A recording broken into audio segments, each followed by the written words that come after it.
Hello, hello, welcome back to Let's Play Final Fantasy XI. So, let's continue on doing the other branches of Voidwatch, just to say that we got them done. And hopefully we don't run into anything ridiculously problematic. Oh, that is a giant scorpion. Maliator Morak.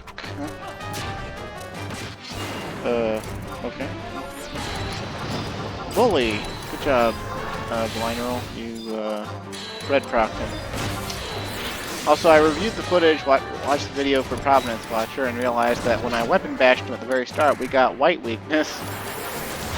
So we kind of got the best weakness you can get, and so our run was incredibly blessed.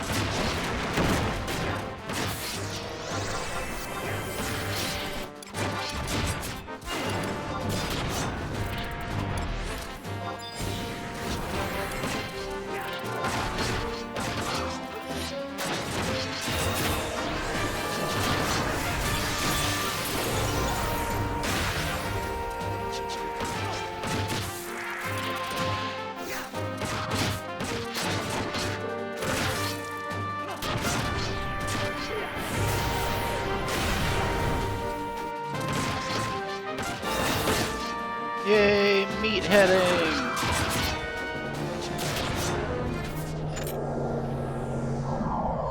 Huzzah, item level. Huzzah, McBain. Oh, sure, I'll take all that. I can at least NPC it. Okay, now we guys gotta head back to Rabeo and talk to Gushing Spring, and that'll end this part. And then we just gotta go back to Kazam, grab some more Void Stones, do all the ones in the jungle, which I guess are actually spread out between Yatunga Jungle, Ifrit's Cauldron, and Temple of Uglipi. I barely remember these. In fact, none of them are actually that memorable. I actually kind of wonder if we can hit one of them or not. We might have to try to grab some sort of weird archery or marksman set up and to fight one of them.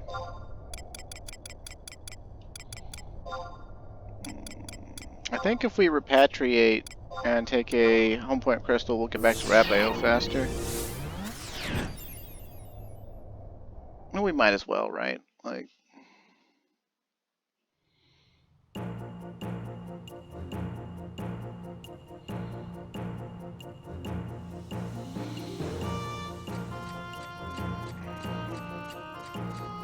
Also, to do the Zilart and the Tavnasian branches, it should go without saying, but you pretty much have to have done the whole Stolary line to access all the areas. So, like, if you haven't, and you're for some reason watching this Let's Play, and you want to do this, then you better have done those storylines already, because otherwise you won't have access to, you know, places like Sky or Sea, or actually I don't think there's any Voidwalkers in Sea.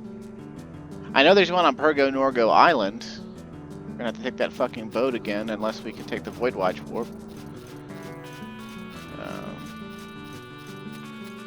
God, I hope we can take the Voidwatch warp. But, not super important. Also, doesn't the McBain look like it goes with the Saluvia set? I mean, this is actually the Ares set. Like, appearance-wise, they just copied the Ares set from Salvage. But, I don't know, it looks like they go together. I love it.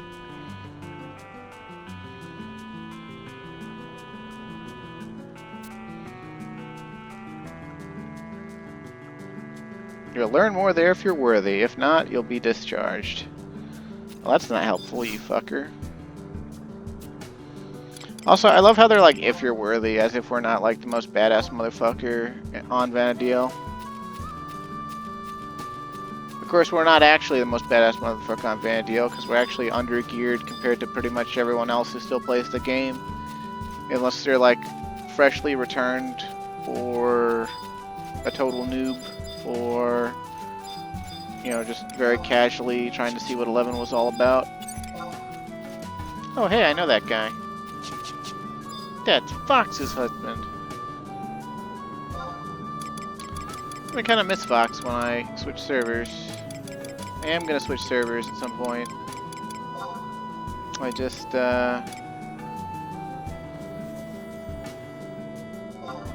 actually, let's stick to the book warp. If we gotta kill stuff in Ifrit's Cauldron, we might as well book warp to, and Temple of Ugalapi, we might as well book warp to one or the other.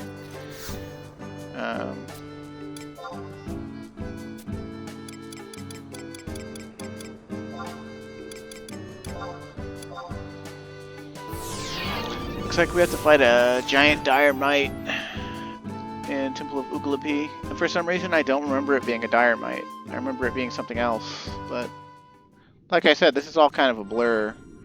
Like, Voidwatch for me back in the day when it was current was doing like the Juno Voidwatch and stuff in an alliance, and the alliance usually involves my closest friends and my ex at the time, or you know, my girlfriend at the time, which is my ex that I've told you so much about.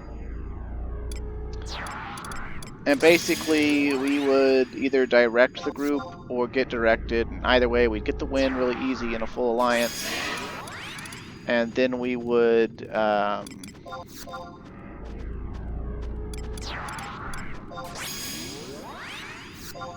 move on to the next thing.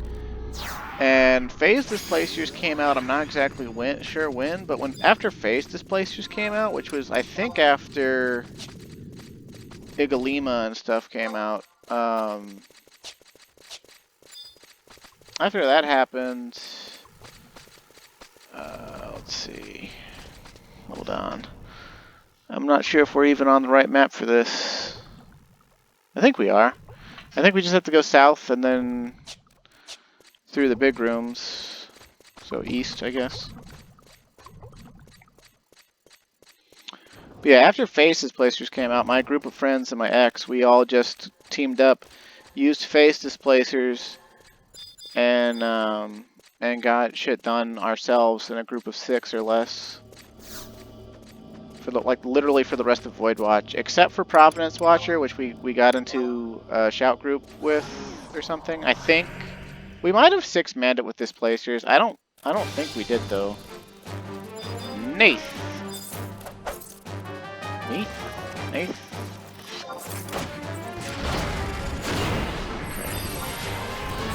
I guess he's gonna have Tarsal Slam, I would imagine.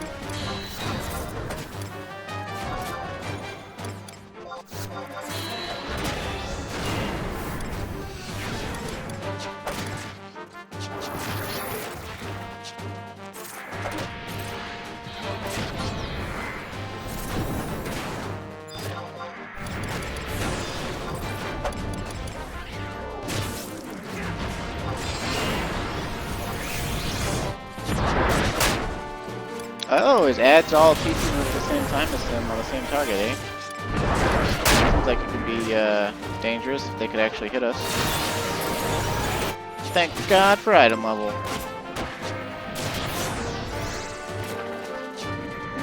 Good.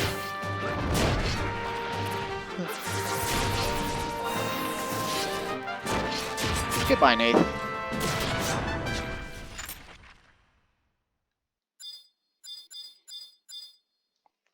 Yeah, but around this time, another event was coming out called Legion back in the day, and I never got to do Legion. It was something for big LSs who could regularly field full alliances, you know, at a whim. And me and my friends, we literally just, like, we just had ourselves. Like, we didn't have the desire or the means, really, to join a big link shell. We just sort of, we said, fuck it all, you know, like, it's the 6 of us, ride or die, we don't need to play with anyone else. Fuck point systems, fuck leader systems, fuck officers. We had enough of that. We did that for 4 or 5 years. I did that before then for fucking, I guess it was about 2011, right? So, or 2011, 2012-ish era. The Voidwatch era and post-Voidwatch era. And I read the forums like crazy, imagining myself in Legion and stuff, like, and hearing people talk about things like the Blood Rage. Back then, Blood Rage was plus 20% critical hit damage as well as 20% critical hit rate. Later, they would actually nerf it because it became so instrumental to Zergs because a lot of the Empyrean weapon skills have chance for critical hit. Like Great Axe, Hand-to-Hand, Sword, Katana. I don't know why I ran out to the jungle instead of taking the Book Warp.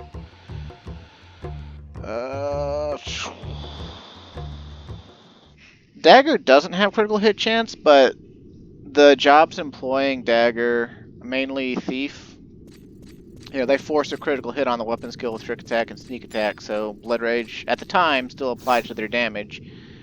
And it was really hilarious to me to go on the forum and see people say, Monk is the best Zerger, because Victory Smite's the best weapon skill. And it's like, Monk can't pull those numbers without a Warrior to provide Blood Rage. And Warrior does similar or better numbers. And they're like, no, Monk is the best! And it was like, and I was just like watching these people argue about best job at the time. It was comical, like, just seeing people argue that, like, you know...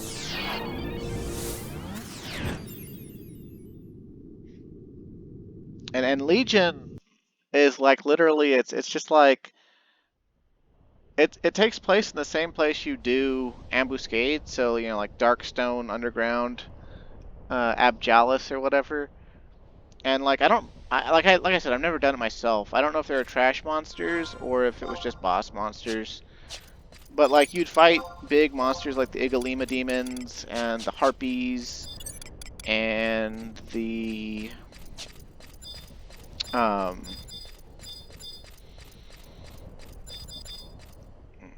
think we gotta use a sneak ring, maybe. We'll summon our trust first and then use our rings. Do I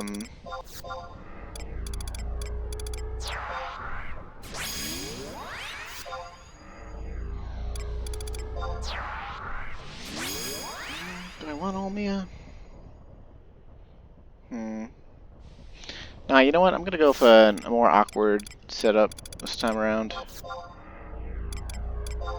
So I don't know, like, judging from this picture, this thing we're gonna fight, it might be, it's a Grand Worm, and I think it might be flying the whole time, so we want to at least bring one ranged person who can actually hit the damn thing, if it comes down to it.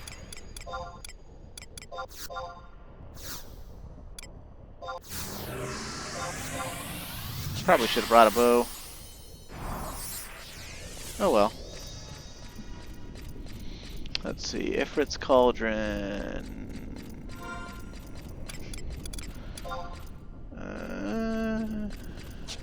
I don't think we go down in the cave. I think we... It looks like it's all big, wide open spaces with the squares. So I think we run the loop, I think. I could be wrong. We might need to go down the cave and go out. But we'll see. We'll see what happens. Although I think all these actually lead to a cave entrance, so... whatever. We'll figure it out. But it's really a testament to just how quickly we got through this. Because I think, except for the one on Pergo Norgo Island, I think all of these, me and my friends did by ourselves again as well with displacers. I want to say, we just like did these really quick. I could be talking out my ass. I might not be remembering accurately here, because it has been a long time. And Touchdown has not brought me around again to find that they don't think I'm the man I am at home. Oh no, I'm a rocket man. No wait, I said that all wrong. Shatner had a better delivery. Pre-flight.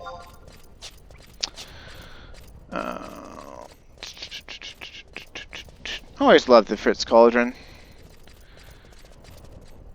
Like, just the idea of this volcano's out here, like, there's kind of lava everywhere, but kind of not. And then, like,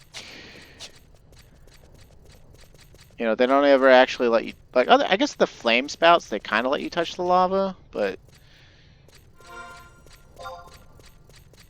okay, now we actually... Yeah, I don't think we take that path. We need to go back the other way. And I'm just going to grab Circumspection at this book because I can. Because it'll be a longer Sneak and Invisible, and I don't know where I'm going. Field support, please. Circumspection, please.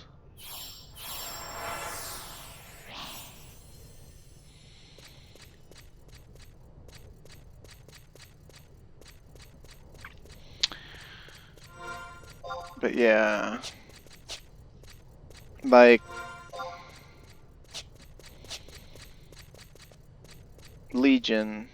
If you ever did Legion, let me know. Like, tell me about it. Like, I only ever read it secondhand accounts, and you know, it's just like boss monsters and zerging boss monsters, and people asking for ridiculous damage dealing capability. Like, there were some groups I remember being like, if you're not parsing number 1 or number 2 on your job in like a pickup group for Providence Watcher, then you're not good damage dealer and you can't come to Legion.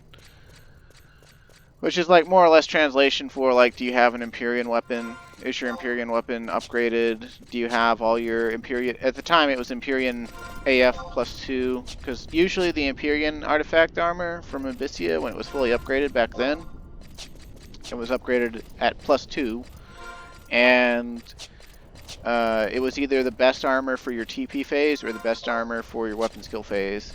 Although I think some pieces could function in both, basically.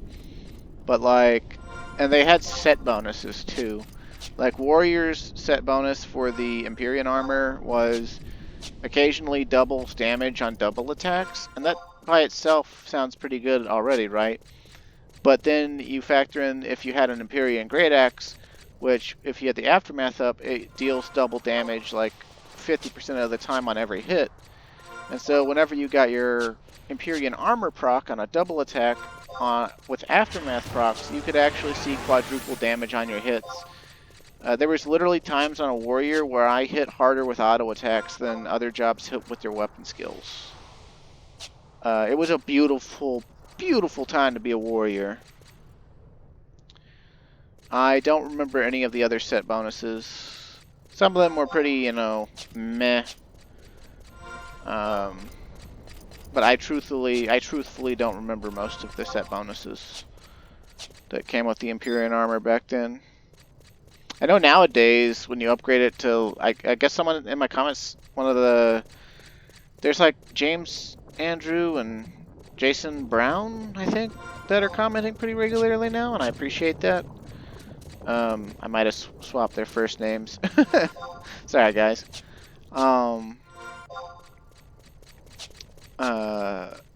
Said that, you know, you can upgrade Empyrean armor to +3 now. So I guess that finally happened, but I don't know if they still have the set bonuses or not. I would imagine not, because some of those set bonuses were dramatically unbalanced and, you know, not good for content longevity, because they just made the player way too powerful. But let me know if I'm wrong. Let me know if the upgraded Empyrean armor is just like out there being ridiculous, even more ridiculous than it already is. Okay, let's kill these monsters. I guess we'll build TP technically. These are some big raptors, chunky raptors.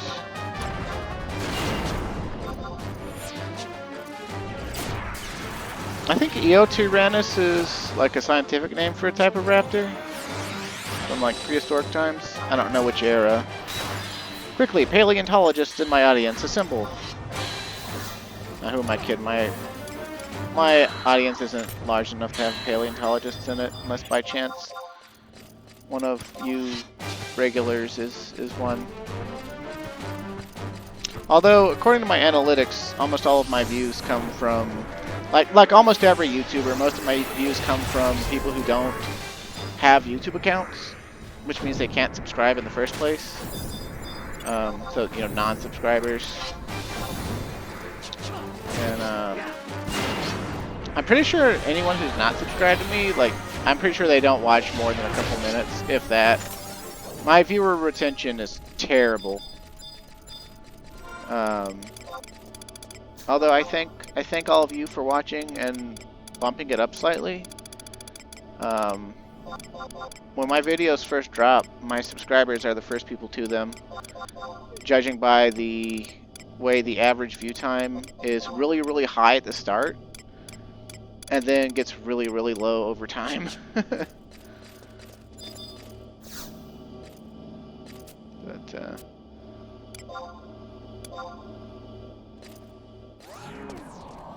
analytics only mean so much, though, like... Oh my. You were rather big. Oh, and you're taking to the air, just as I thought you would. And now I can't hit you.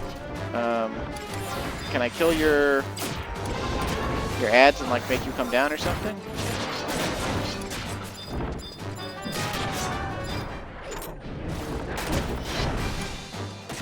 Looks like we're getting an attack down and an HP down aura.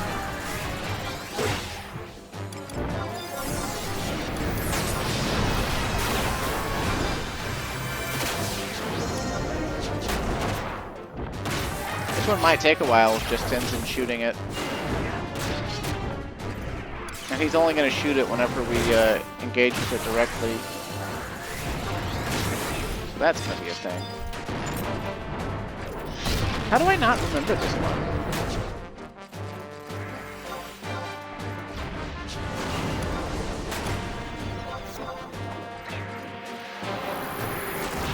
Well, we triggered the thing, but we're still not going to be able to hit it. Oh, Matsui P's actually able to hit it with his shurikens. Oh, it's landing! It's landing! Beautiful! I love the fact that you landed for me. For that, I will give you my Mighty Strikes. You get the honor of getting fucked.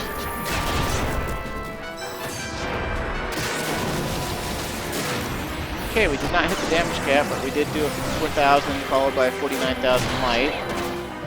So we're feeling beefy. I think he hard roared us and dispelled everything except Mighty Strikes. Cool. Cool beans, cool beans.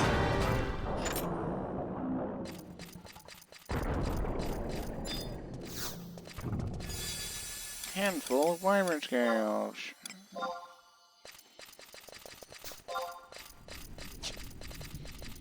Where am I getting Treasure Hunter from? I said my Treasure Hunter skill increases alignment by 1% across the spectrum, but I didn't think any of my trusts or me... Like, I'm Warrior / Dark Knight. I don't have Treasure Hunter 1. Man, fuck, does that mean that one of these trusts has Thief sub somehow? Is Tenzin, like, Samurai / Thief? What the fuck? Someone do some testing.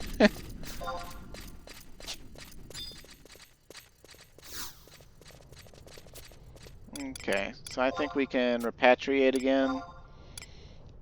And then, the last one we gotta fight is in Yatunga Jungle.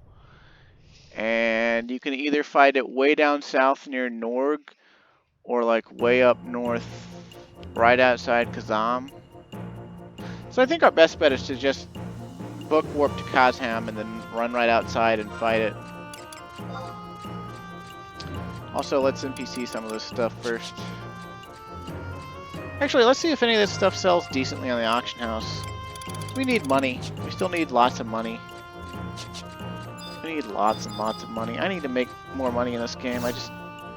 It's hard to like be grinding at work all day and then like come home and be like, oh yes, I want to grind money in a video game too. I get enough of that in real life. Okay, 10k? Yeah, I don't mind. Should sell fast. What about granite? 5k, 2k. Oh, that one's worthwhile. Put it up for 7.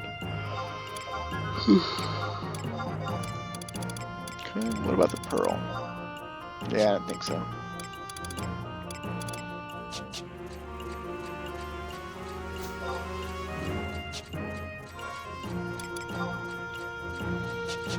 But yeah, like, I don't mind grinding Gil, I really don't. I did it tons for my relics, and I'll do it again. It's just my days off seem so far and few and in between. And like next week I only get 1 day off. My manager's going to a conference in California, and I gotta like pretend to be the big cheese all week.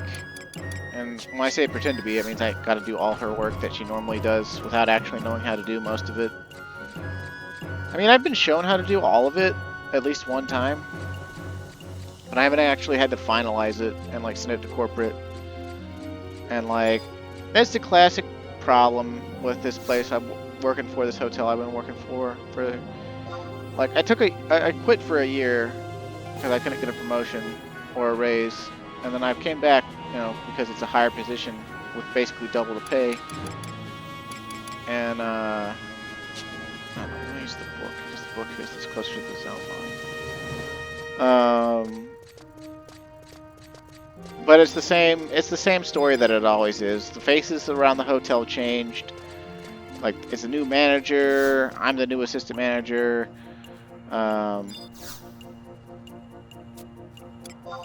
You know, there's a different regional manager. There's a different sales manager. Basically, almost complete turnover. The only people who are the same is like the mainline night auditor is the same. And there's like one front desk agent that was there for a while, like just before COVID, a little after COVID, which 2020 is what I mean, and then he's there now. But like, nothing. Even though all the faces changed, nothing actually changed. No one actually trains anybody. Like, you just get shown the basics. If you already know what you're doing with the computer system, then like, you're golden, sort of, but then like at the same time that's still not enough. And then now that I'm dealing with corporate is all emails all the time. It's like, email me this, email me that, email me this, email me that. And I'm just thinking, how many fucking emails do you want to do? Like, Jesus Christ. And we're actually being micromanaged by corporate quite a lot, it turns out. Like, they don't let us do our own budget. They don't let us order our own things. We have to submit a pay order, I guess, workbook. It's PO workbook or something. We had to submit that like 2 or 3 times a week so that corporate will order us stuff. And then like, we submit all of our invoices to them, and they pay them when they feel like it. And it's like, we actually had the trash for the hotel get shut off and stop being picked up. Oh, that's actually a really cool coloration. Holy moly. I think that's supposed to be like, try to be a wordplay at like Holly Molly or something.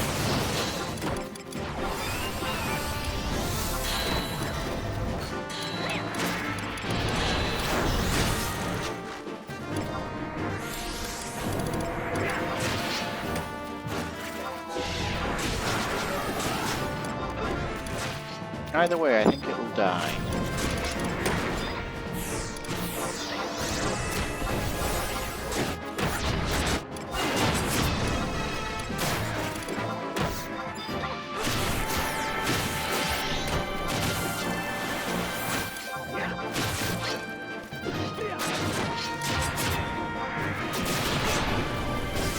Gotta love Matsuyuki Stunner.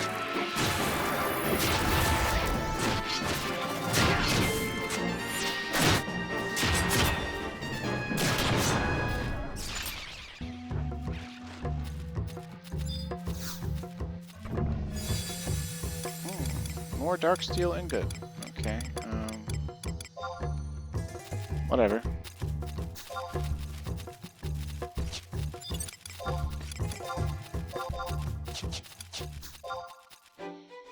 You can notice our spectral alignment from when I first started doing Voidwatch. It's a lot lower, and that's because, you know, last time when we actually started Voidwatch, there was a Voidwatch campaign going on. And I think whenever they do the patch maintenance next week, or whenever it is they do it to start the May event, I think there's a Voidwatch event starting again, and I'd wait for it, but I don't really care about it. I think they mainly do these events to sort of revive interest in older content, to try to help people who were like stuck on it and can't figure out how to do it by themselves through. But also to incentivize people to like make new relics or Empyreans or stuff, whatever, by making the old content you need to do to get certain stages done more appealing.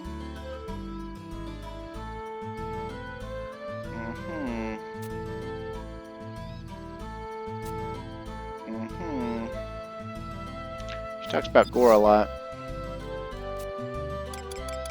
Give me more void stones, biatch. Okay, I think we go back to Norg now and talk to the Kieran, and maybe he upgrades our Abyssite or something.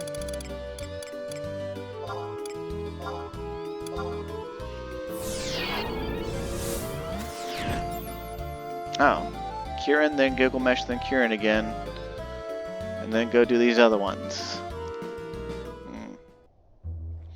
Ooh, we're gonna get to fight a Mimic? How come I don't remember that one either?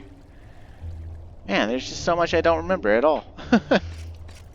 I don't remember this whole actual, like I don't remember this whole next tier. But whatever.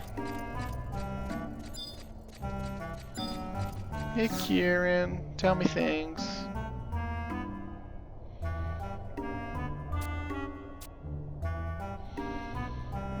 You misjudged me, huh? The headman himself, huh? Heard you the story on the Airborne Palace? That's where you'll be going. How in a moblin mineshaft should I know? Nothing but a wet nurse's tale? I've heard many accounts from the Near East of castles that float upon the sea, but one that flies in the sky? That's madness. It's like... Well... The Alzadale undersea ruins don't float upon the sea. They're built. They're so big they sit in the sea and poke up out of the water. But you know, whatever.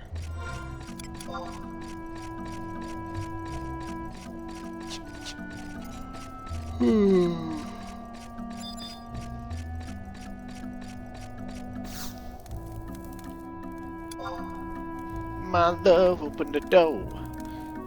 My love opened the door. Hey, Gilgamesh.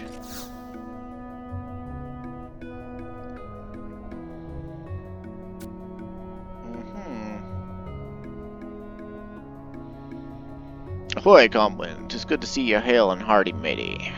I didn't want to burden you with another one of me infamous ramblings, but what kind of captain would I be if I sent me crew to sea with nary a gibber nor oar? Just bite the bollard for a bit, and I'll be done as quick as possible, but I can't promise nothing, for when you've spent as much time twixt mast and main as me, time starts to mean something else entirely. You'll next be shoving off for Sky, aye, that's right. Tulia be your destination. This ain't no Bibiki Bay or Baburamu Peninsula, hardly a soul knows about this ethereal archipelago. To make matters worse, everyone in ports across Venedia will be getting their timbers shivered over some unseen scourge. And I'd be willing to wager y'all, the Gil and Norg, that Juno knows something about this we don't. Burst me barnacles, if I didn't know better, I'd swear this was nothing more than the ramblings of some blundering boatswain. Arr, gone are the days when we pirates were the worst of the world's ills, matey. Still, we seem to both be steering our ships towards the same X on the proverbial treasure map for the time being. Yet seeing how our plans be wide as the horizon, we best not turn a patched eye to these problems. Keep in mind this information below deck, if you catch me drift. The situation would be bad enough without the entire continent up in arms. In any case, I'll make sure to apprise you of any new developments if I get wind of them. You can account on that. Across me own plank and hope to fly. Stick a peg leg on me thigh. I forgot to mention something. You're still hoarding that ashen stratum abyssite, ain't you? I think it's supposed to hatch or whatnot if you raise it right. I ain't too sure on the particulars, though. Best you check with me first mate Kieran on that. He knows the rest of the aft flotation, apt information. Maybe I truly do have a family of crows roosting me old crow's nest. May that stone serve you well in your travels, though, as you may very well be the realm's only hope. Lastly, don't do anything out there a salty sea dog like myself wouldn't do, matey. Is it just me, or is every storyline that involves Gilgamesh, he's kind of like more of a rough approximation of a character than an actual character? Like, he always has like the same lingo and stuff, and like sort of always views the player in a positive light. But I don't know, it always kind of seems like he kind of forgets that, like, I mean, he doesn't forget, like, he recognizes us, but like, you know, that we've already been there before, you know. There's no reference to us having been there before, so it's just kind of like one of the places you could see the fact that the game is glued together with Elmer's schoolhouse glue.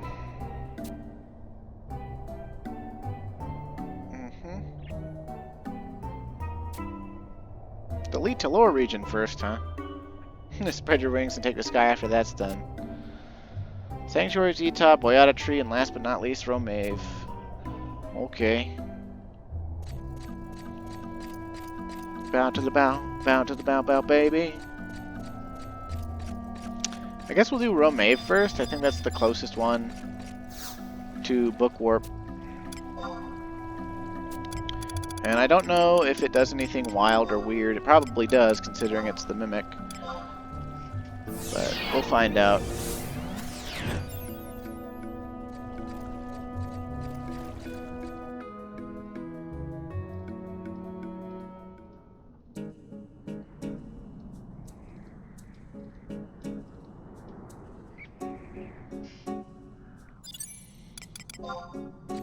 Okay, we'll just get the line roll out again and Matsui P.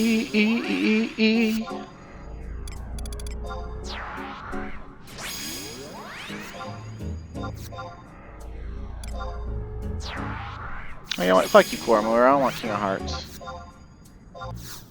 King of Hearts, damn it.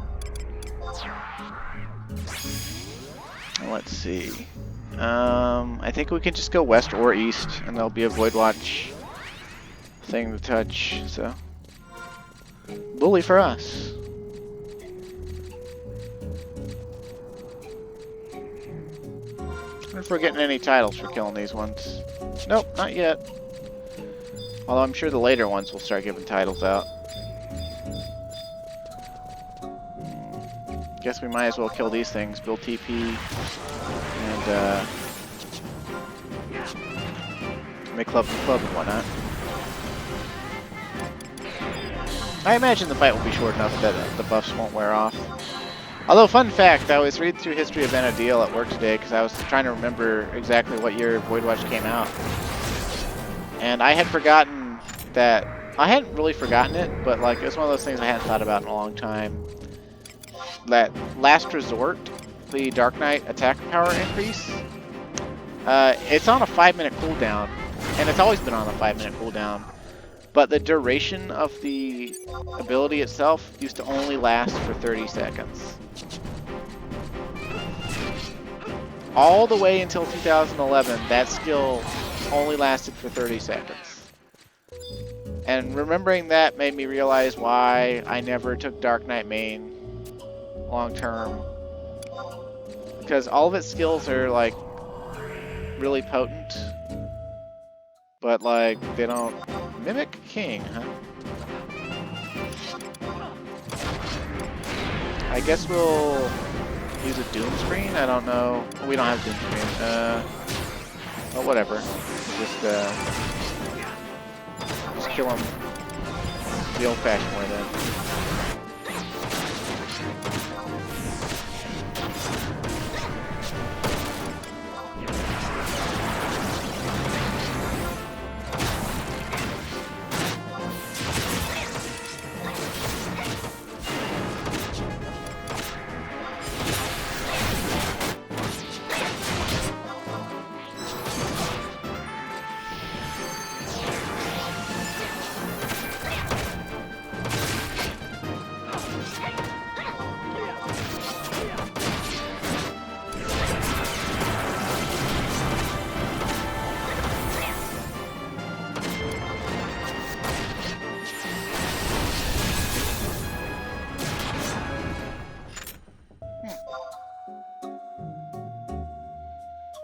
Pandora's Curse. No effect on Calm Wind, huh?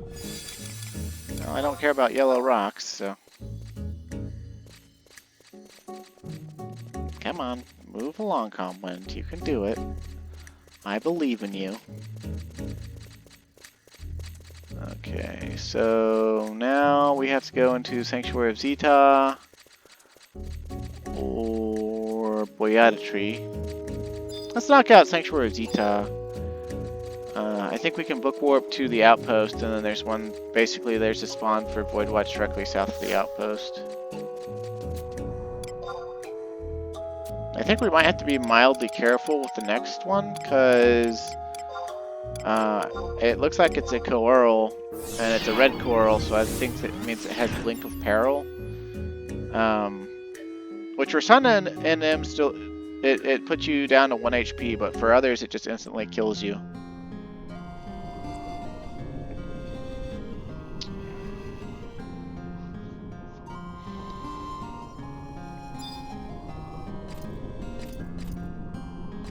Oh, Bastok owns Zeta. How about that? Hey, Calliope, you looking fine. Okay, let's see.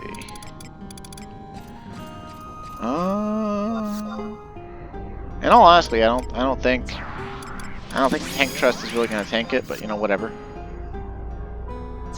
If I'm worried about Blink of Peril, what I can do is I can spawn the fight and have the Trusts fight with it. And I can just turn around and wait. Let's use Koromora this time because he debuffs.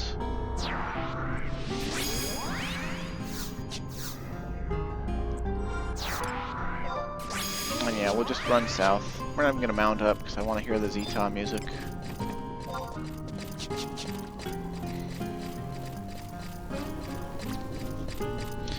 But yeah, this time period is also when Resolution started to take over and Greatsword Warrior really became a thing, thanks to Resolution and Mighty Strikes and stuff. Because, like, you imagine how much damage Calm Wind's doing right now, but imagine, like, you know, a whole alliance of Calm Winds, basically. Not quite what went on, but it really... Like, post-Abyssia, every era of the game's history really... Well, like, starting in Abyssia, I guess, more accurate to say, the game really started to give Warrior a lot of favors. Like, it had just a lot of stuff going for it as a frontline pick. In Abyssia, it was procs, and Voidwatch, it was raw damage, and Blood Rage. Same thing with Legion. But I don't really know what happened once Adeline and other stuff started coming out.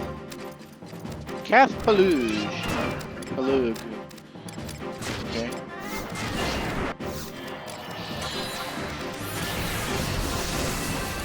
Blood Rage.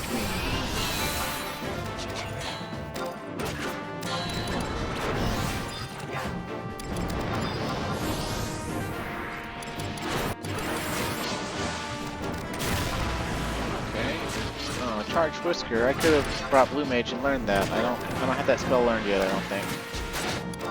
Of course, I could always just come and spawn this again on Blue Mage, so... I'm gonna turn around. You be ready for that skill chain, Matt Tweep.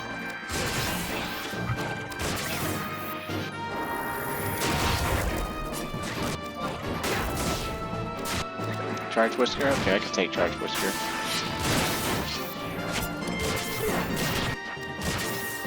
Just want to be ready to turn around at any point in case it does Blink of Peril. Well, that's Blaster. Okay. Oh. I was all ready for Blink of Peril, I tell you.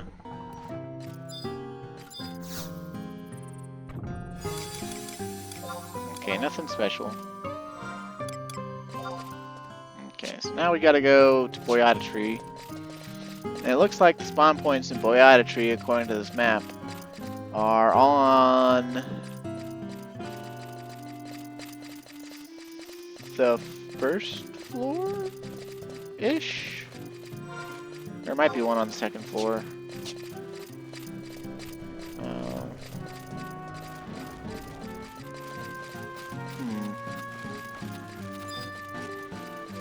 It's one of those situations where I don't know what they consider map 1 and map 2.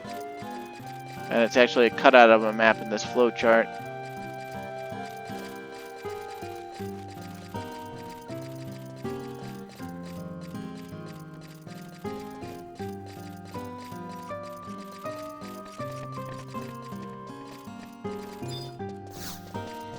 Okay, did I have a book warp to the boy out of tree, or should we just go home? Let's see. Nope. Okay, so yeah, we should just go home and then take a home point warp to Cloister of Storms, basically. And I think, I'll run out of that and see what map we're on or whatever, because either way, we're gonna get into the way out of tree quickly. We'll get there. We'll get there. Meow.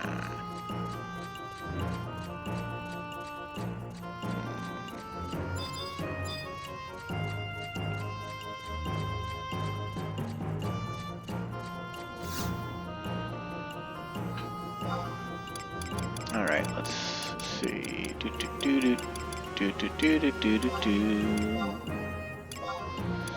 Way out of tree, please.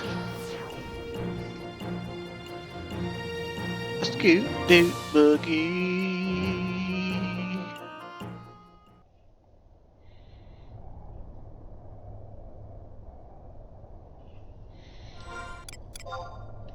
Okay. Oh, actually, yeah, I think we'll be fine to do a.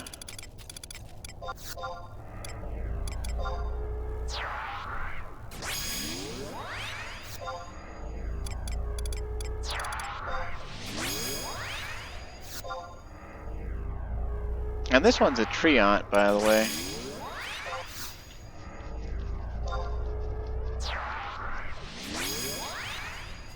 Oh, I'm just going to do King of Hearts.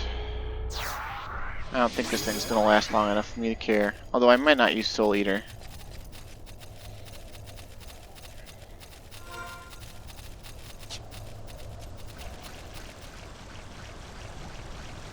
In general, I'm pretty sure the player base considers this combination of jobs to be stupid. But it works out for me, so whatever. I'll be considered dumb and non-optimal. I do not care.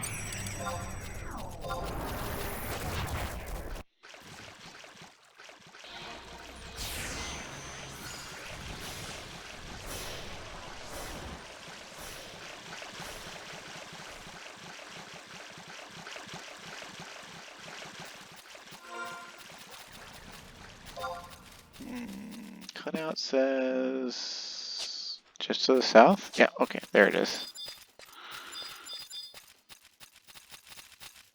Come, giant tree within a tree, fight me.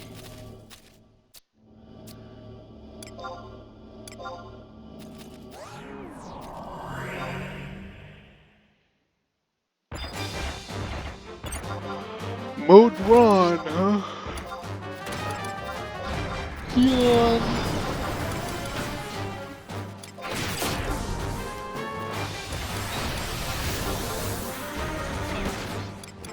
Oh, no props for us.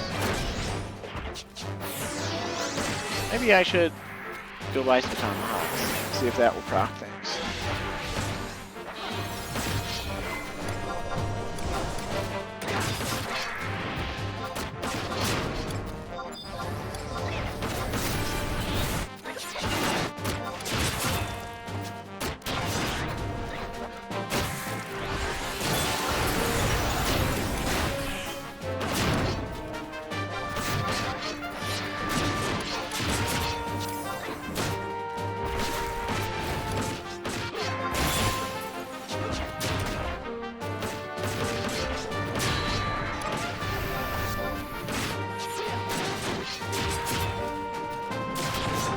Yeehaw. Oh, relinquish all. Yay, we did it. Now we gotta go talk to Kieran again, I think.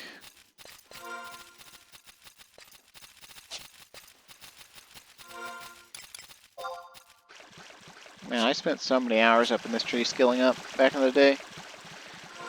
I'm actually going to have to do that too. I need to farm Gil, I need to skill up. I've actually been leveling Red Mage. My Red Mage is almost 99. And I did all the trials for my Excalibur up to level 95. where we got what we got to do for our Ragnarok and our Excalibur now is kill Archdynamis Lord and get an item called Umbral Marrow. We can technically get it from Ambuscade as well, but each vial from Ambuscade costs I think like 20,000 hallmarks or some shit. And that's like, for me, that's like a week's worth of hallmarks farming, and Ambuscade is so fucking boring to me. Like, it gets tiresome quickly. Mainly because I don't got any friends to go with. And you can't do as well by yourself. It's just a fact.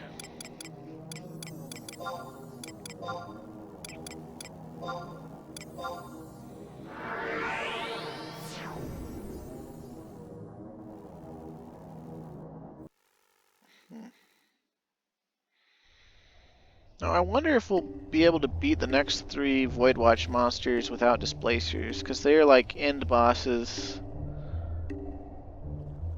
I guess we'll find out. Like, the worst that'll happen is we'll suck and die. Although I think we will need to pick up more Void Stones.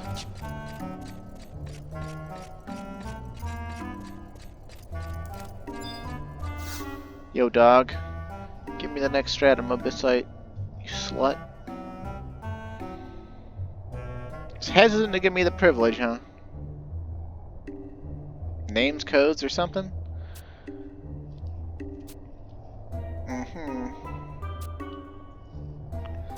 Urhgan Gardens, Veluganon Palace, and the Shrine of Ruavitau. Ugh, I'm tying my tongue in knots just trying to say all that. So he probably mispronounced them too.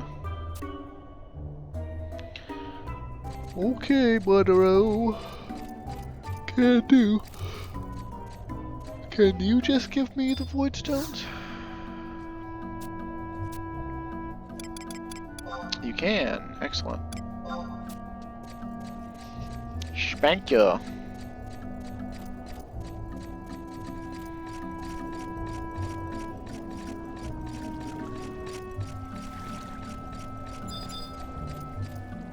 I think we just take the Book Warp Disguise. That'll be the fastest way to fight the first one. The first one I'm going to fight is the one out in Urhgan Gardens, just for the simple fact that it has no, well, it's one I remember fighting recently. My main character, Vyre, is actually on Bahamut. And it's kind of funny, I keep calling him my main character, but at this point, other than storyline progression, Calm Wind actually has better gear than him now. Because, like, I mean, accessory-wise, they're relatively similar, but Vyre's, like, using a mixture of normal quality Ambuscade, high quality Baled, and I think Auction House weapons.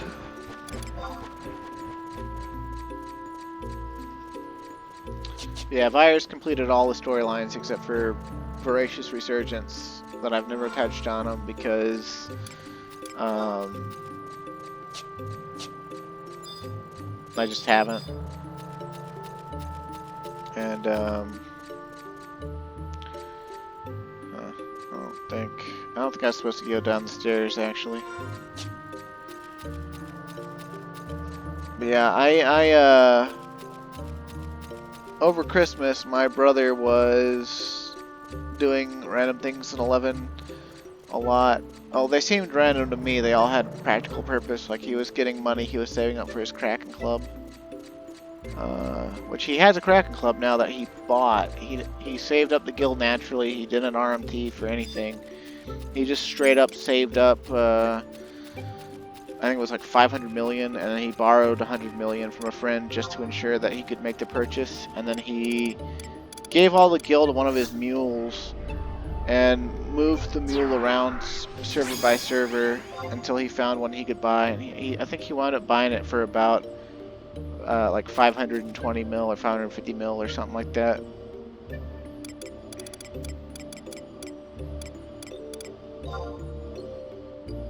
Let's see. I don't know what would be best to use against this one.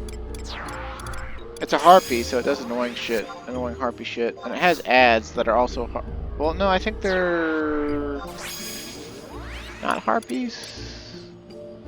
I can't quite tell. I think they might be pixies.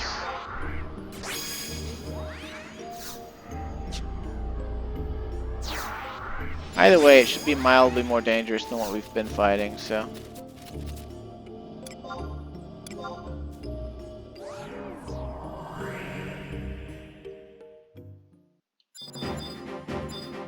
A yellow pink harpy.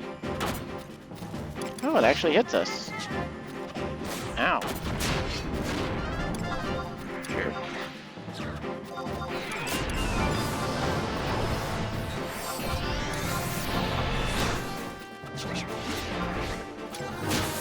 Okay, let's see. Let's go ahead and use the Fanatics drink. And maybe the amnesia screen? I think I remember it being able to amnesia you. I don't really remember though. I just remember I came up here with him. I don't think he was using displacers, but I think he was trading cells of some sort to it, because he was forming heavy metal plates from it, if I remember right. Something like that.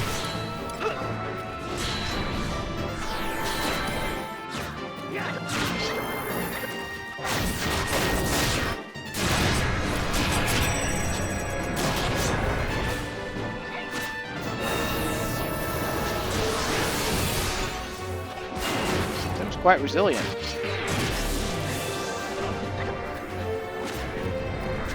Yeah, I came up on fire though one night and busted out a few of them with him. And I remember using Mighty Strikes and hitting the damage cap on it on fire as well. But it's kind of a mystery to me, like how does fire hit the damage cap when Calm Wind can't seem to? I mean, I know I'm not using Mighty Strikes right now, but like, even when I was, you know, he wasn't even close. Like he was like halfway there. The only difference between Fire's Warrior and Calm Wind's Warrior is Calm Wind's Warrior has 125 job points, and they weren't allocated like with any sense of optimization. It was like, I think it was like 9 in Mighty Strike's effect, which just increases your accuracy, like 4 in Brazen Rush, like 5 in Berserk. Like there was just like a whole lot throughout, just like not even thought about. Just maybe it might add up and make the difference.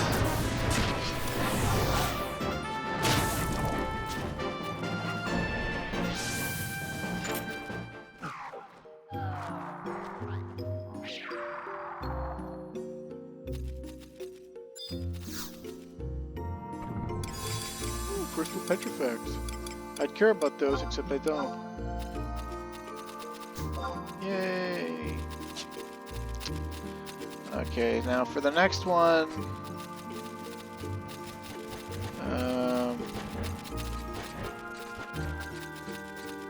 I think we can just go in the entrance to the right of the main hall, and then run to the teleporter, and then north, I think, and we should be able to fight it.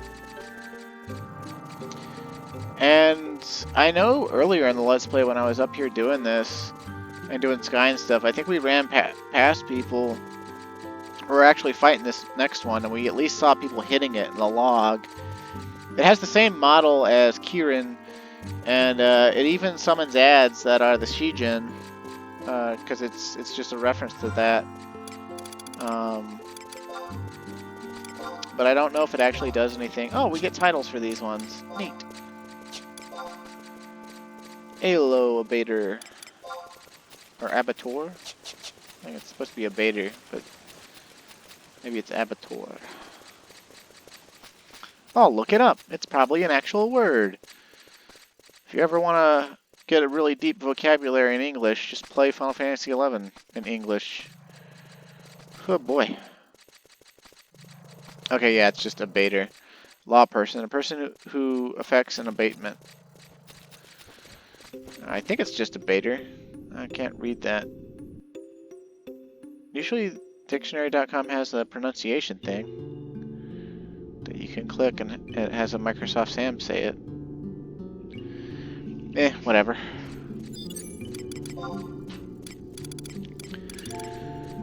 Okay.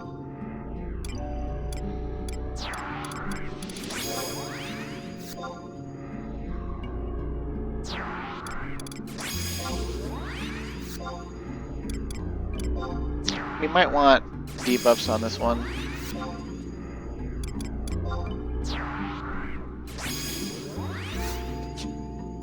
I don't think he does anything special because he's just a mana core, but he probably has really powerful stone magic and being able to summon the other Shijin. And he might also Astral Flow, I don't know. But he's just Kirin again, but with a Chinese spelling, so he's Keelan or whatever, but it's the same thing. It's the same mythological creature. Go figure.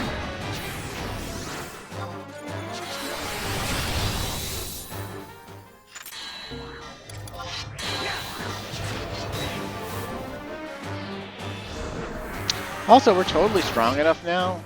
We could totally go back and do like all of the jailers in C, no problem. We could even kill Absolute Virtue probably.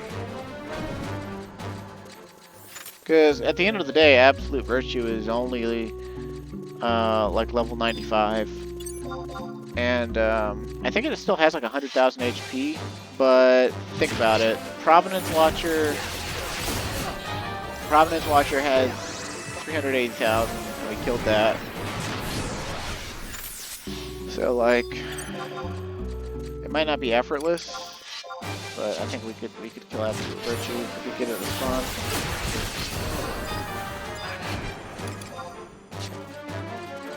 Might be worth it doing just for the novelty of it. I don't think any of its drops are actually worthwhile at this point. Although some of them, like, I won't say they're worth considering, but just like, they wouldn't really be bad to have for leveling, and they might not be bad on like a low-end set or something. It's like he drops the Mars Ring, which is 8 accuracy, 8 attack for takes away 8 evasion and 8 defense or something. That could still be useful, ish. Lona's Ring, which we actually have because we bought it out of Bazaar for super cheap. It's 8 ranged attack, 8 ranged accuracy. But I mean, we already have that one, so we wouldn't actually be a consideration. We already also bought an Inerta Sash, you know, back when I was leveling cooking back in December. And we still have that because it's still useful for every mage job.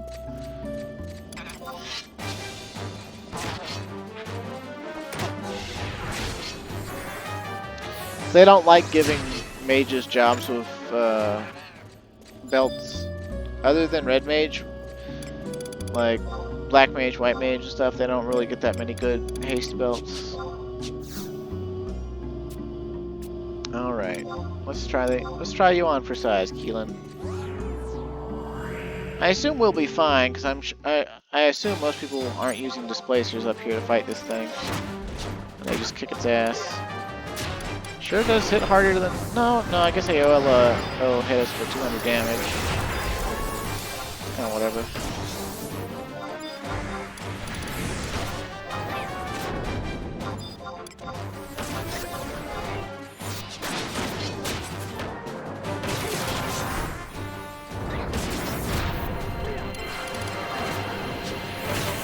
Oh, I should have said that. Whatever. Should have delayed that too, but whatever. Oh yeah, AoE Quake. How about that?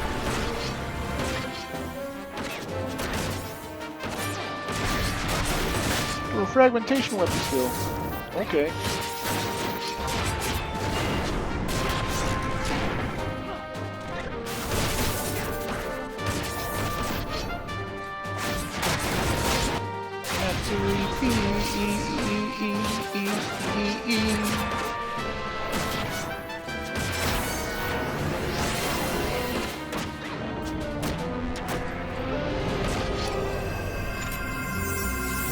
Man, Matsu EP is a fucking bomb-ass trust, dude. He's not perfect, none of them are, but he's fucking lit. Okay, so now we gotta go to Urhgan Palace. And honestly, I'm not 100% sure the best way to go to get there.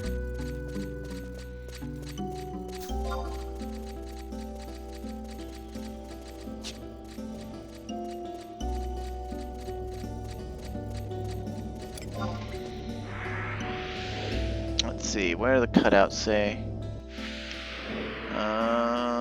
D5, G13, and M8. So basically the entrance at the start... Oh, hey look, we're in the Kieran room.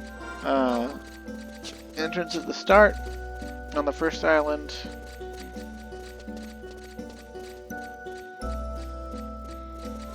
Let's see, I think we got a title for Keelan as well. Yeah, Keelan Contravener.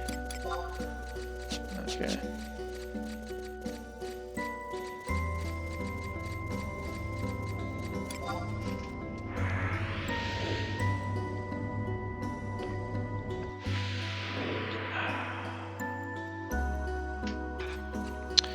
Yeah, I believe each of these can also drop what's known as pulse weapons. I believe Aello can drop a sword called the Ephemerion, which is the sword with a wind aura, which is the original form of the sword we would get from Ambuscade. The Nagling. And you actually do need pulse weapons. You don't need a matching element, but you have to trade a pulse weapon for the final stage. So, us being able to do all of Voidwatch is actually a really good thing. Because we might get a pulse weapon out of it. We might be able to make the Nagling in its fullest form whenever we get around to that. It takes a lot of grinding, though. It's like 25,000 hallmarks, I think, for one pulse weapon. So that's like... I don't know exactly how long of dedicated farming, but it's like basically something you probably want to do once a month, unless you wanted to go absolutely insane from the doldrums of Voidwatch.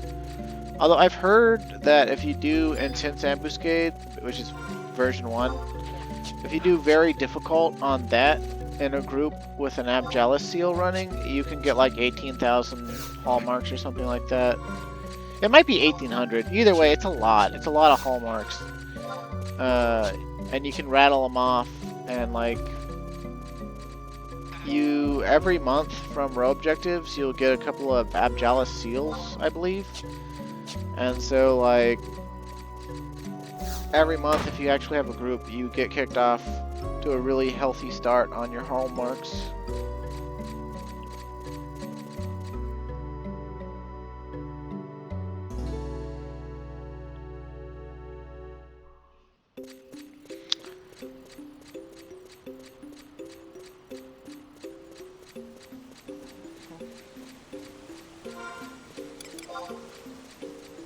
I wonder what our magic skills are with this Dark Knight sub.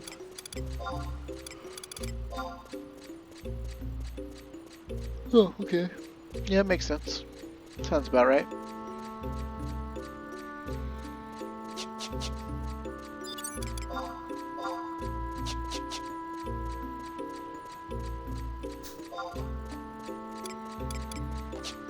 Also, this is pretty nice. Like, it looks like as long as this next one doesn't cock block us, and it might, it's a Naraka, but as long as that doesn't happen, then we'll be fine. Oh man, Winders control Sky, and they're letting the Beastmen gain power. Damn midgets! They can't rule anything right.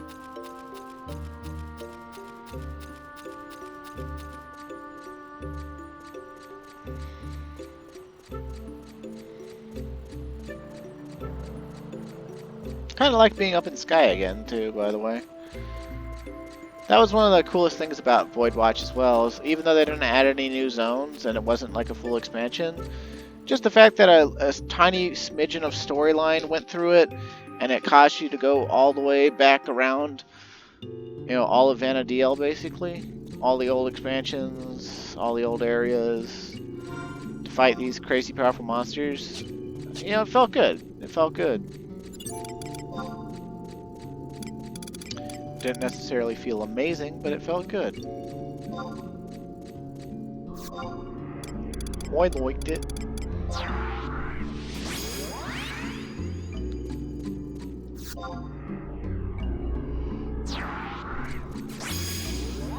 It's kind of funny though, after Displacers came out, you know, people would kind of brag, kind of, you know,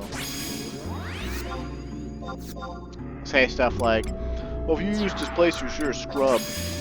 Or, you know, oh, my group can beat that with only one displacer. And then, you know, someone else would come along and be like, you need a displacer to beat that? Blah, blah, blah, blah, blah, blah.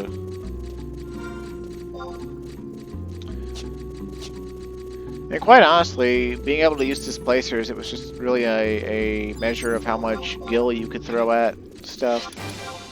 Because displacers, you know, they're bought from an NPC for 20,000 gil per displacer. And it's 5 displacers to fully debuff a monster. And what they actually do is each displacer cuts 5 levels off the monster.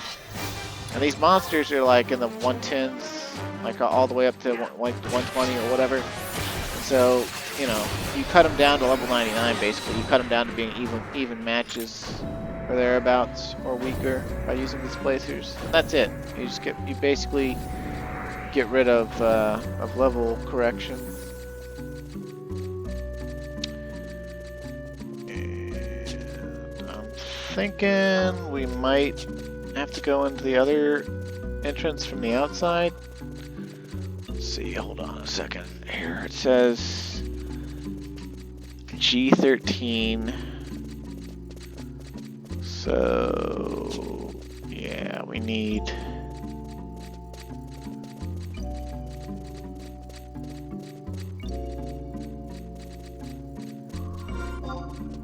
to not be in this room.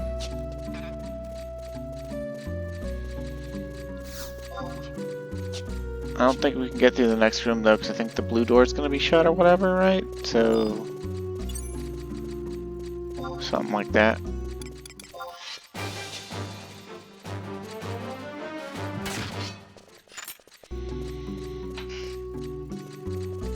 Oh, yep, okay.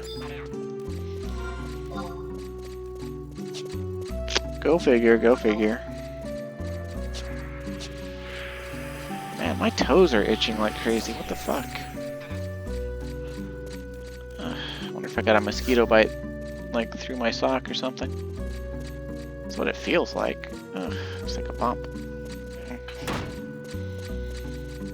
Damn right you're intimidated by my presence. I'm Dark Knight sub. I have Arcana Killer.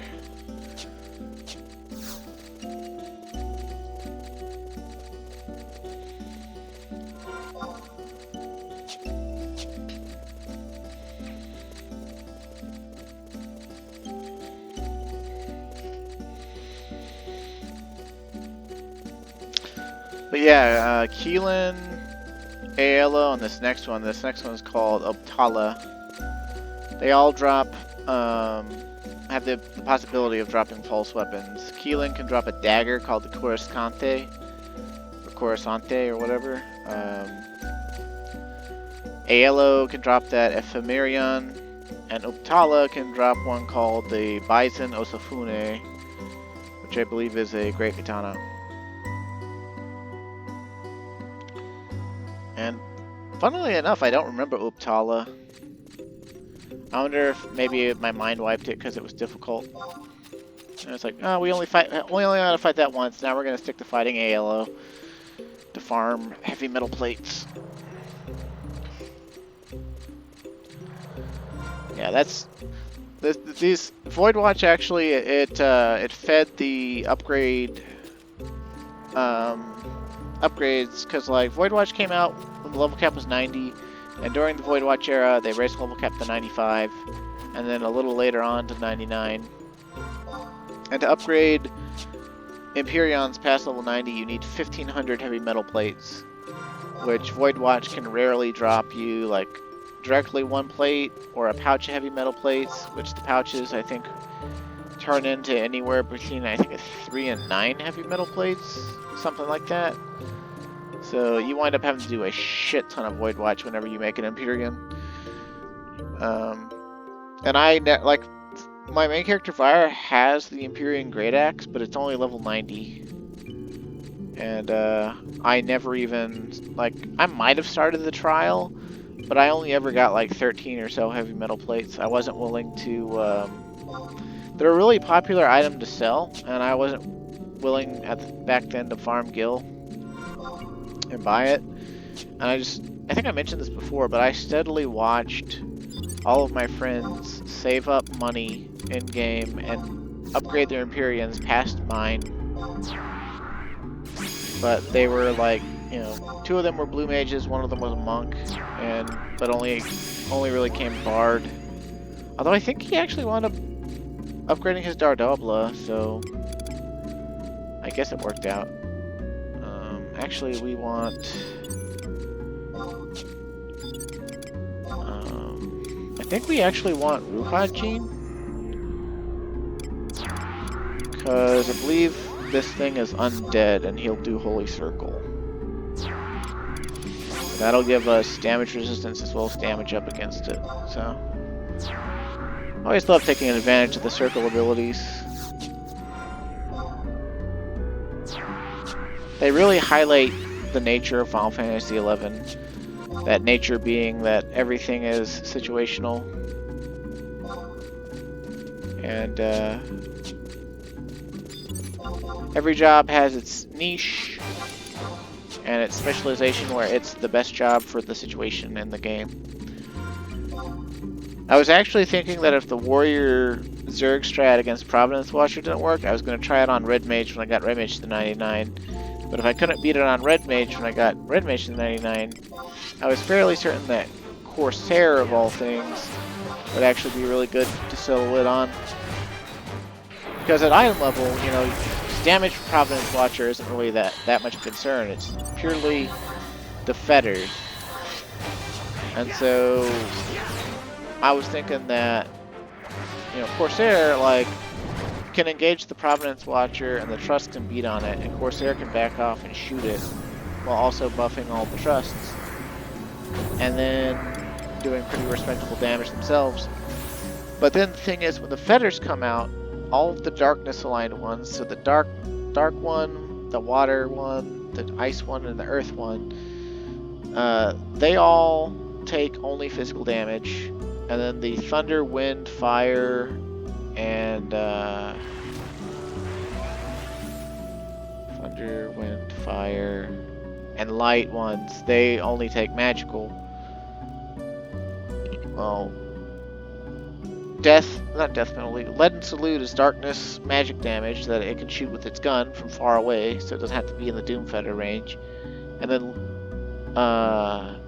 Last Stand, the merited gun weapon skill, is super strong physical shot one that's 2 gunshots, and that would take out the physical ones. And the Corsair themselves would always be relatively safe. Uktala, yep, it's got 2 skeleton heads. It's one of the, it's an even bigger one of the, I believe they're called Maracas.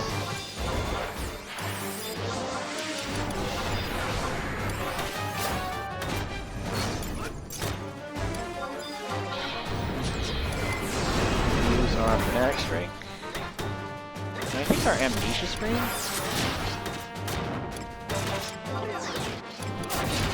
And then go to town. Yaksha Oblivion.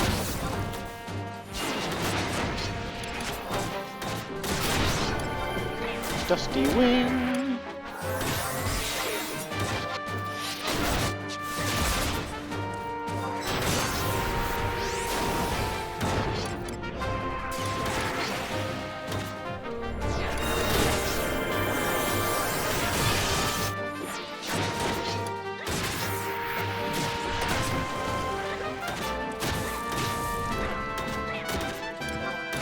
Damn right, you're ready for skill chain.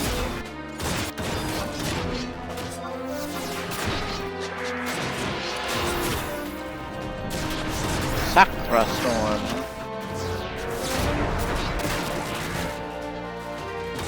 We're not getting affected by most of this because our fanatic strength. No, it just did manifestation stun basically. Jerk. The extra stance, huh? Is it gonna gain mad damage resistance? No, not really.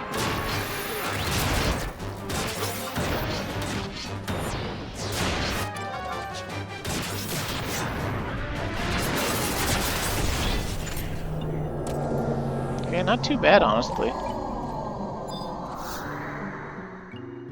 Oh, nothing cool.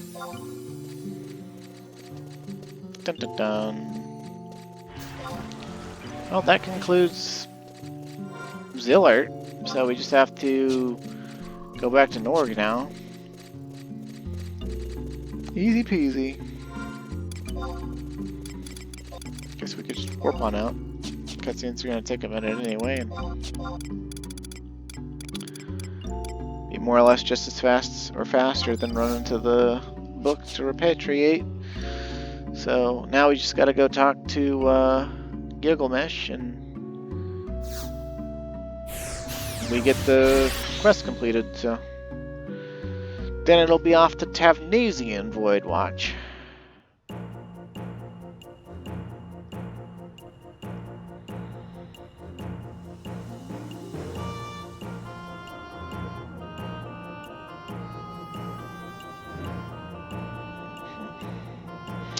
Oh, Tavnasian and Urhgan Voidwatch have way less monsters. It's just four relatively big ones, and then one big one at the end.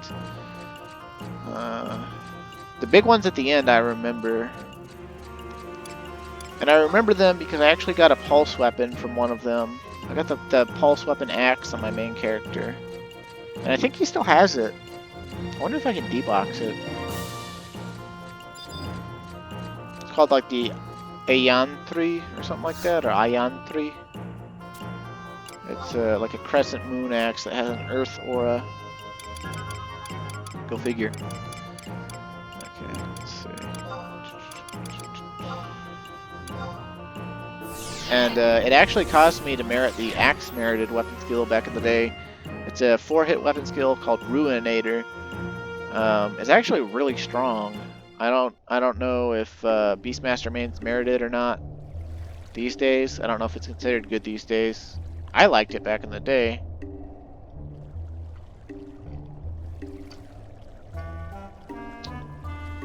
I imagine it doesn't fall into a category that's good for Finster, though.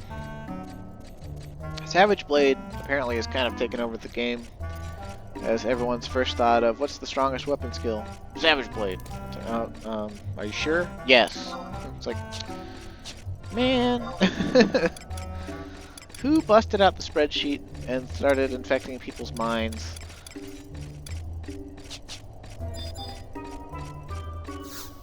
It's kind of funny. Some people will trust the spreadsheet over their own eyes.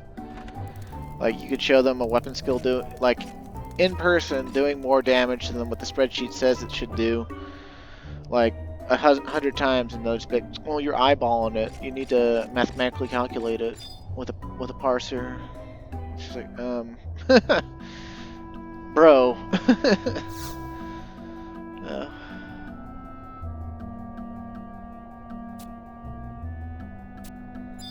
Dude, I killed all the monsters.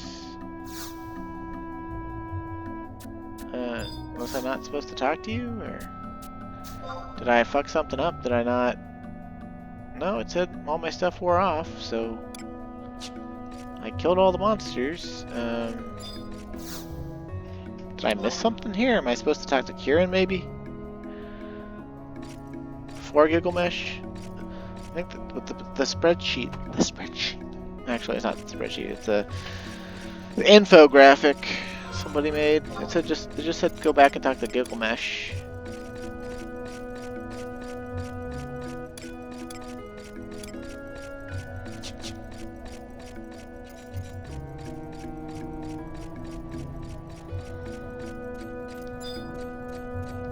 Yo, bro, tell me things.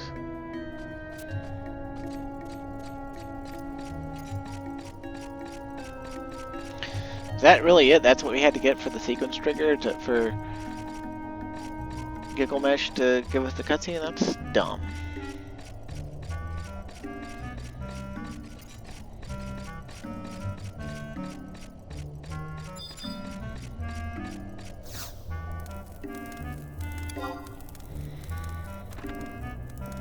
I'll probably go back to my style lock with the Akira Westgate at some point.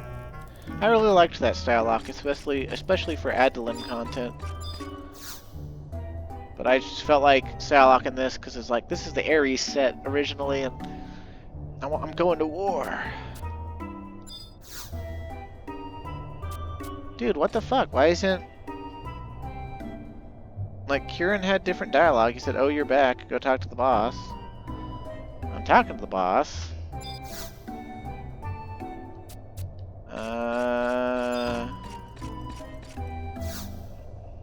What the fuck? Let me go back and click on this infographic again.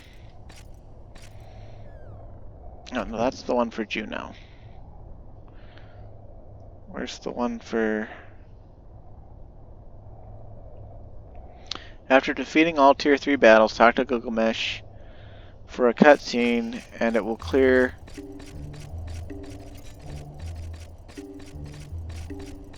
Skyward Ho Voidwatcher. Uh-huh. Okay. Okay. I did that. I killed them all.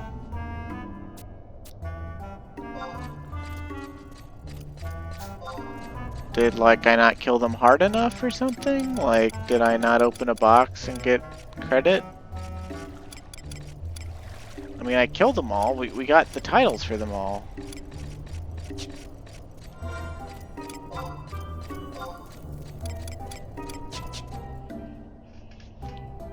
I'm confused. Let's type in the quest name itself, actually. This infographic is not helping.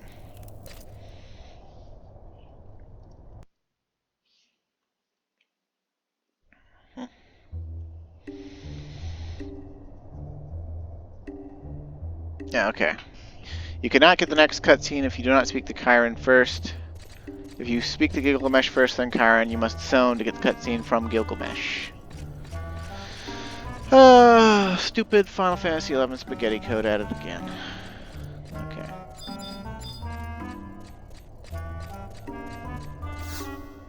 Sequence triggers that have to be in sequence. How about that?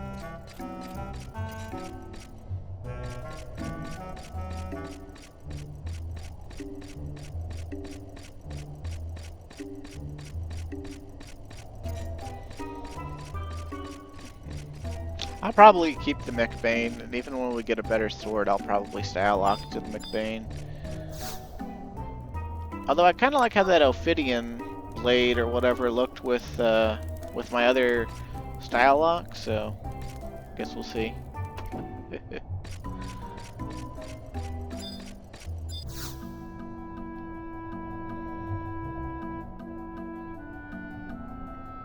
First, thank you for doing what needs to be done. Me heart, it be waterlogged with guilt for always making you perform these underwater operations.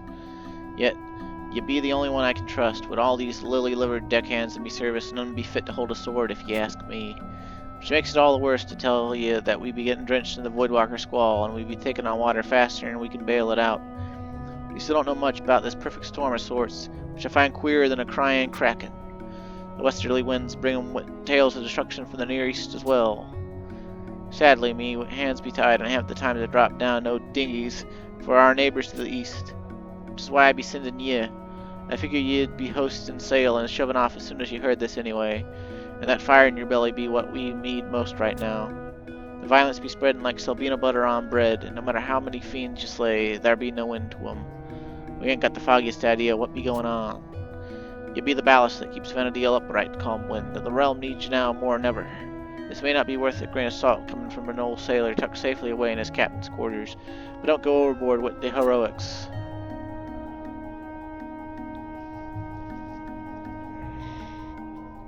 Okay, Broseph. Okay, so he basically told us to go to the Near East and do Urhgan Voidwatch? Huh.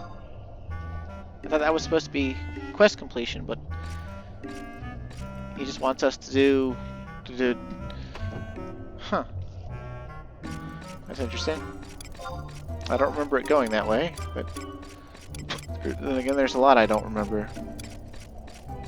The quest is gone from our log, though. Or at least gone from current.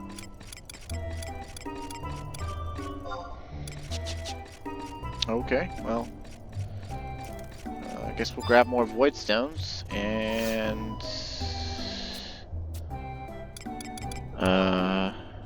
go do Tavnasian or Urhgan. And with the story actually telling us to go to Urhgan, I guess we'll go to Urhgan first, because why not? There's no real reason to do them in the other order, so I guess we'll go do Urhgan ones.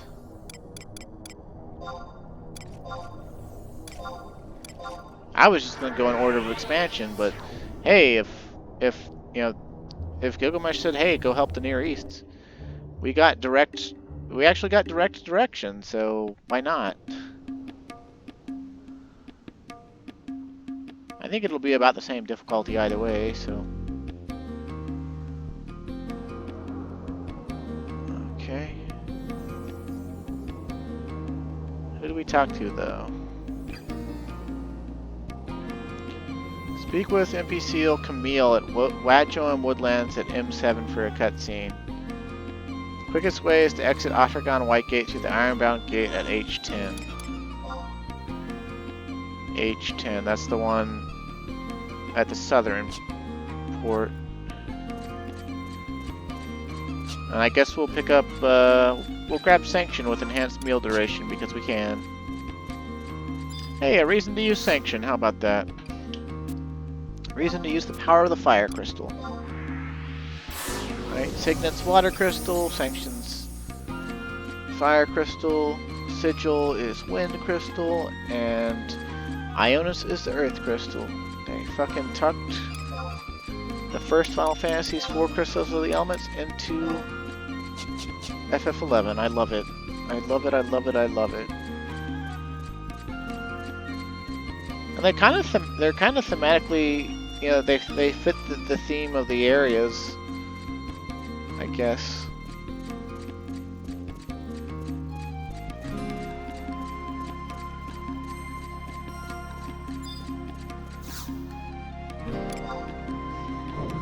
Go to the Wadjo and Woodlands? Hell yeah!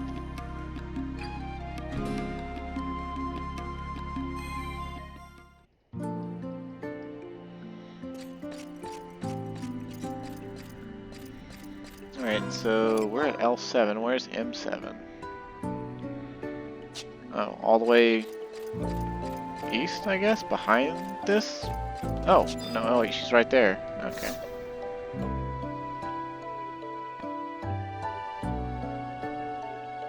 Well, hi there, sugar. I do declare, those bulging muscles of yours look like they're about to pop right out of your armor. We could use a guy like you in the Voidwatch. In case you weren't aware, hon, Juno's put together a group called the Voidwatch, whose brave men and women fight the good fight in this here war of Voidwalker aggression. Is that supposed to be war of northern aggression, but Voidwalker aggression? She's supposed to be southern? Oh, localizer, you're after my heart.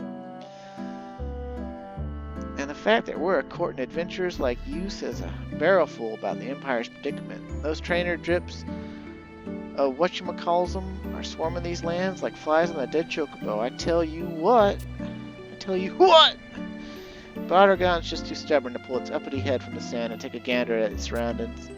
I suspect Her Majesty's one of them po folk as can't breathe and think at the same time, bless her heart.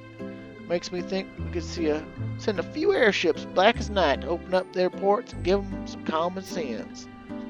Well, she was kind enough to let us officers into the country after the negotiators we hired persuaded her. Either way, we've been doing nothing but watching the dust drift ever since we got here. It gets me sopping mad just thinking about it. I know they're a sovereign nation and all, but if they don't get pricked into action, these rascally Voidwalkers could knock the whole realm all cattywampus. Or not. This wouldn't be the first time an apocalyptic vision fell flat on its face. Anyway, what do you say about laying a thumping on those Voidwatchers from away? If that sounds like something up your alley, why not join the Voidwatch? Hell yeah. I knew a true gent like you wouldn't leave little old me to fend off these nasty beasts all on my lonesome. If and y'all want to finish this here mission, you'll need to brave the depths of the Arapago Reef Climb to dizzying heights on Mount Zalem. Bushwhack your way through Mamook and keep from sinking into Diver Mire. Oh, and you'll need this amber stratum abyssite to get you started on your way to corralling these critters. I hear pairing them with voidstones really gets the job done right, too. Anywho, y'all come back safe and sound from those bowels now, you hear? I love her. I love her. I love you, Camille.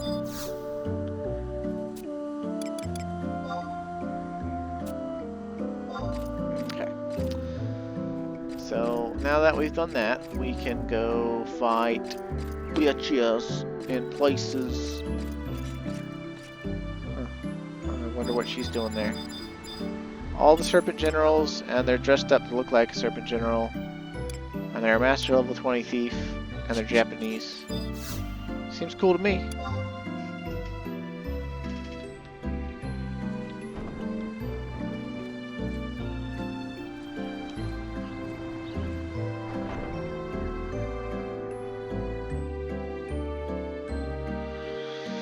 Alright, so let's see, we're already over an hour and a half. I don't know how hard these ones are. I remember where some of them are at. And these are all pretty easy to get to. I guess we could... Is there an infographic for this one? There is. It's split up with a Tabnasian one. I just want the little handy map ones. Let's see. So... We'll need a Lamian Fang... Oh no, we won't need a Lamian Fang key, actually. We can just take the book warp. Okay, cool. Cool. I like it. I love it. I want some more of it.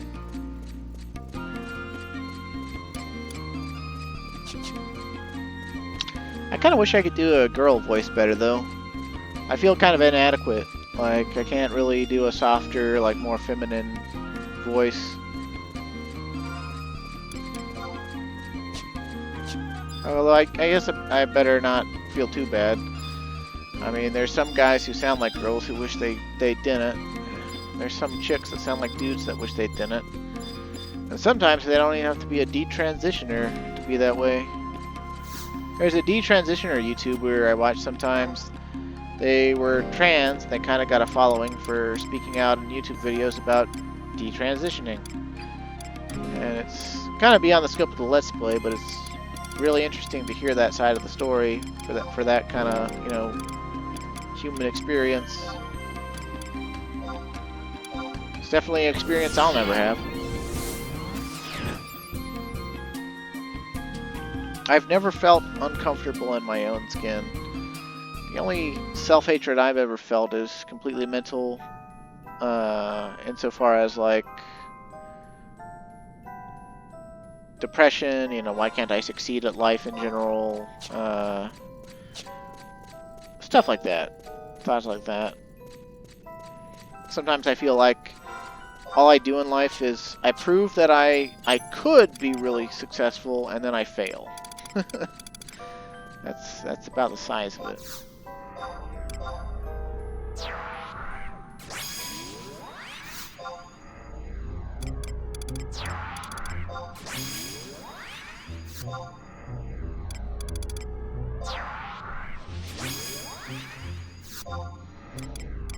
And the thing about it is like, I feel that way, like, I try my best, it's not like I just give up. I try my best, and then I fail anyway.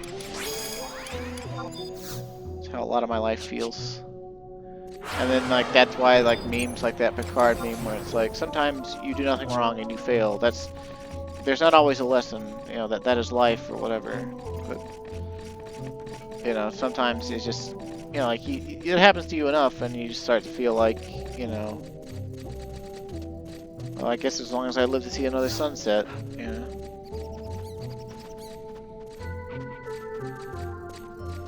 I wonder if these Apkalus still hate me. I think they do. I think they all seem to be quite violent towards me. From when we learned blue magic from them. Man, they hold a grudge. Of course, it could be also they might just hate all players right now. I don't know. I don't remember exactly how Apkalu hate works. I just know that they're not normally aggressive, and they are aggressive, but they are aggressive as hell right now.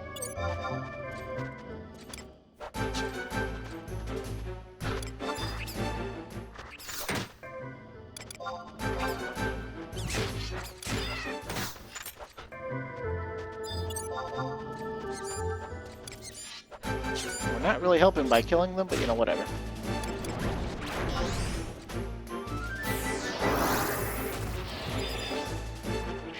I mean, if they still remember us and hate us from however the fuck long ago that was, I think it was sometime last year that I was actually killing these to learn Yawn. You know, how the fuck am I supposed to get it go down if this much time has passed and they're still tracking my hate or whatever? That's wild, actually. A literal video game data hates me. And continues to hate me because it's programmed to. Goodness.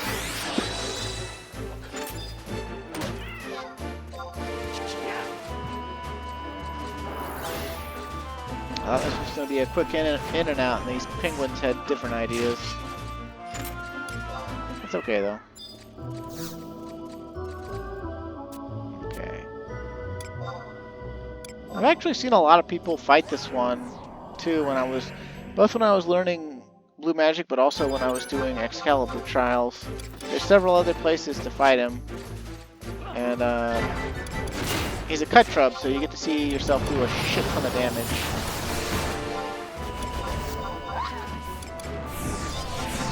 Ooh, Clogged Yellow, how about that? I'm just gonna Mighty Strike some for fun. We're hitting the damage cap, damn it.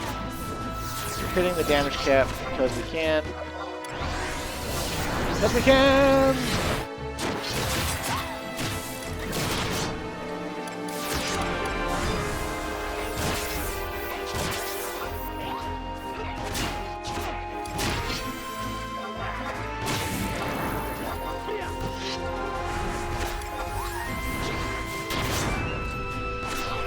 Yep, 99,999.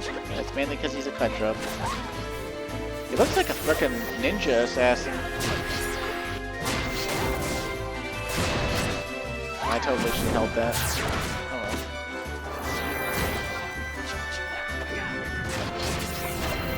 well. God, our auto attack's hitting him for 16,000 damage. Jesus. Ooh, the fragmentation weapon skill. Okay, if you insist.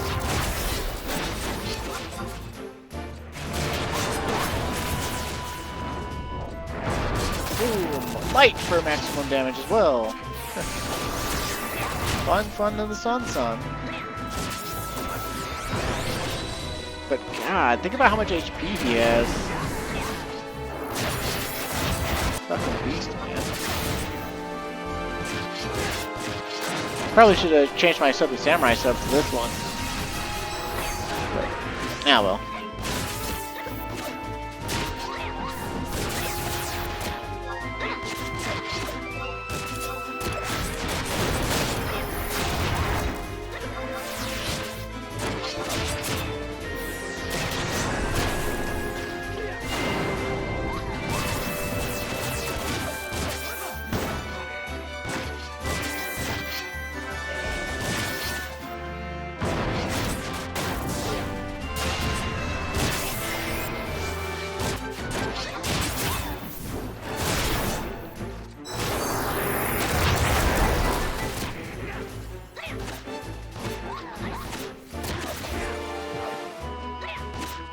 I'm pretty sure that the entire point of cut drub monsters is just to see yourself do a ridiculous amount of damage.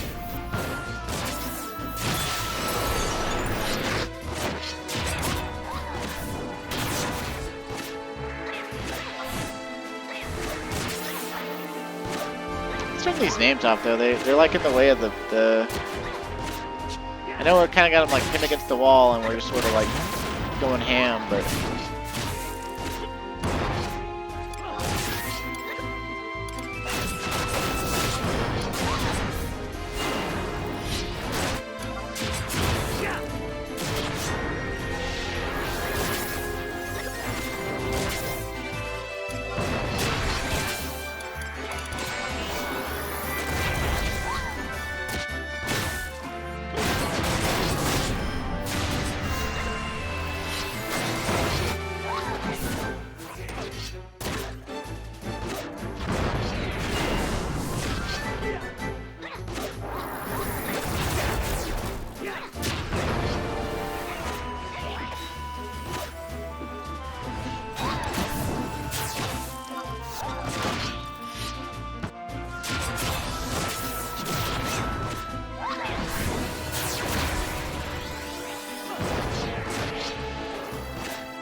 like a fucking wall of meat, man.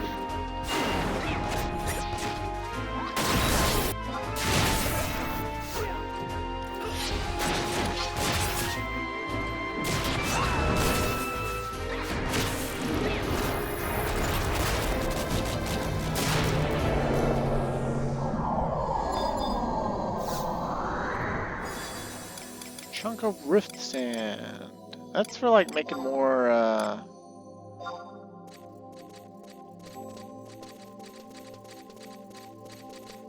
more void stones, right, on demand, I think. If I let something valuable go, then whatever. No, penguin, leave me alone. I don't want to kill any more of you. I'm sorry.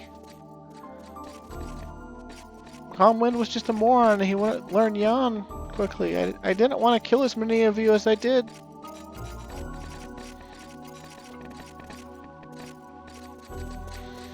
Okay, I think we got time enough to kill one more of these things. I could be wrong, but hey, I think we'll be okay to kill one more of these things. You know, assuming they let us warp out of here. Oh, there's no way we're getting through that menu in time.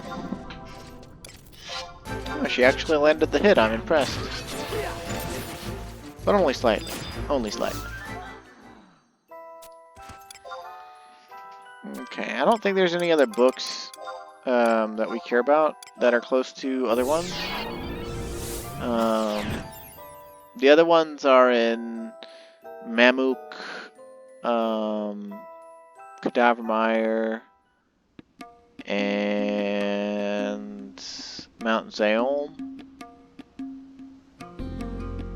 And honestly, I think our best bet, yeah, is actually, I was wrong. Actually, we probably should have warped to Nashmau to fight the one near Nashmau, because Nashmau. It's really close to the Nashmau city entrances. So, I mean, we might as well go there.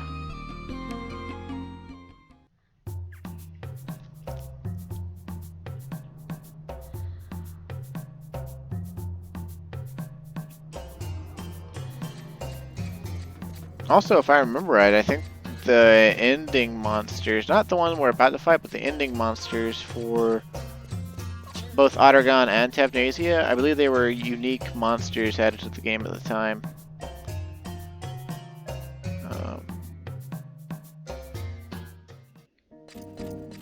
And I think for at least one of them, we'll probably have to use displacers. We might have to use displacers for both of them, depending on what their problems are.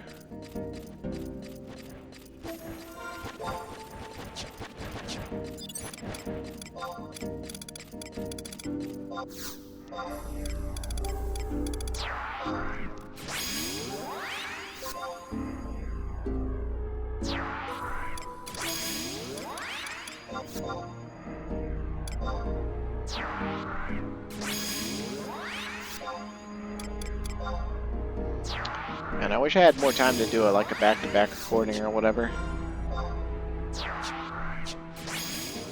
Also, heck, I might as well jump on my mount. Because we're at an hour 50 now, and I don't know how long it's going to take us to kill this damn thing.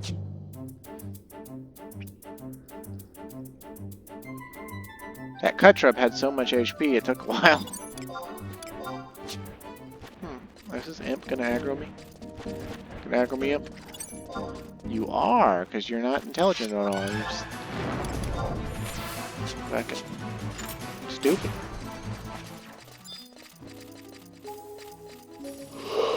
Oh man, there's the yawn. I should have gone to bed like an hour ago. I'm on the 20-hour butterfly night, so. Rick-kick-kick-kick-kicks. Really? A frog with the word keck in it? Are you serious?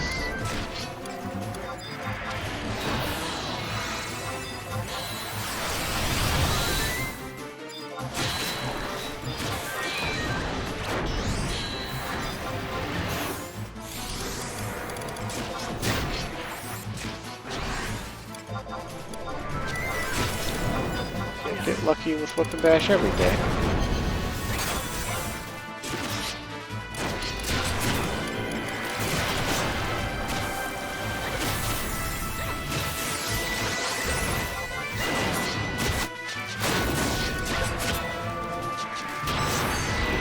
Uh-oh, ads. Chorus toads. Yeah, I just thought maybe if this thing does the Parago thing where it charms, we might be boned. Oh, it's chain spelling. Guess we could try using the Cool String.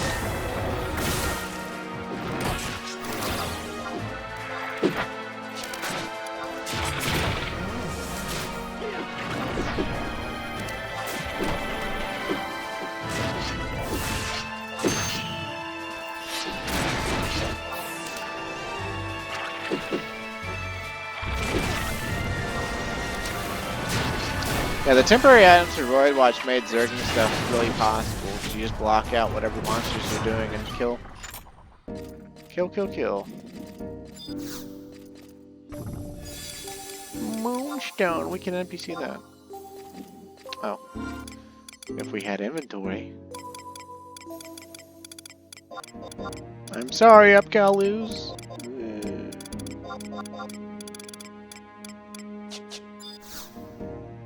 Okay, but I'm pretty sure that's all we really, that's all we got time for, really. Like, the other two were kind of in odd locations, and, or at least locations we'll have to, like, move more for, so. Yeah, that's it for today. Next time we'll finish up Urhgan, Voidwatch, and then maybe Camille will be like, I heard something about the sexy-ass 718 Archipelago, and you should go out there, hon. But until then, thanks for watching, stay safe, and have a great day. And I'll see you again.